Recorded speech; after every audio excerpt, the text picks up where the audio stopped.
Magandang araw nga pala mga katibo. Andito nga pala ako ngayon. Nagugupit sa pamangkin ko. Nagbabakasyon kasi sila sa bahay ng kapatid ko. Pumunta sila dito sa bahay. Sabi ko gugupitan ko muna kasi para magbukang tao. Char! Nagtry lang nga pala ulit ako guys na maggupit kasi baka ako nakalimutan ko na. Nakangiti nga pala kami niyan kasi sabi ko gugupitin ko na lang yung tainga niya para walang sagabal. Nangangalay na pala dyan yung pangmangkin ko, pati ako nangangalay na kasi ba naman gunting, wala kami kasing razor. Sabi ko nga dyan sa pamangkin ko, bakit ba hindi ka nagpapagupit? Ang lago-lago na ng buhok mo, para kang hindi estudyante.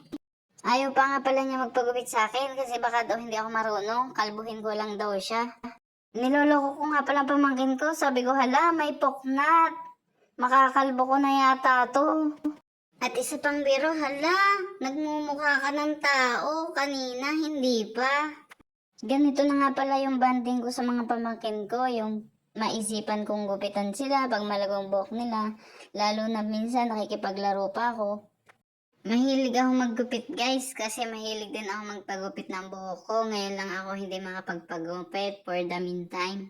Dati pa lang na malago ang buhok ko, gustong gusto ko ng pagupitan kasi parang ang bigat-bigat na sa ulo. Lalo na ngayon na napupuyod ko na yung buhok ko, kaya sabi ko sa mga pamangkin ko, bakit ba ayaw niyo magpagupit? Nakakapogi kaya yun. Ginupitan ko na nga yung pamangkin ko, bakit parang malungkot pa? Malungkot ba siya dahil nagmukhang tao siya o ano? Kasaway ko nga pala dyan yung isa kong pamangkin kasi nandun sa sahig, sa kanya na pumapatak yung mga buhok. Kawawa naman tong pamangkin ko, puro ribs na, parang hindi siya kumakain pero ang takaw-takaw ng kanin. I-compare sa katawan ko, pati braso, kasi laki na yata ng hita niya. Hirap na hirap nga pala akong magupit niyan sa may bandang likod, sabi ko bakit ba ang lalim nito, maramot ka no? Baka kasibahan yun, pag malalim yung batok, madamot daw, tunay ba yun? Comment nga guys. Pero mukhang naniniwala ako dun kasi yung batok ko hindi lubog kaya mabait ata ako. Char!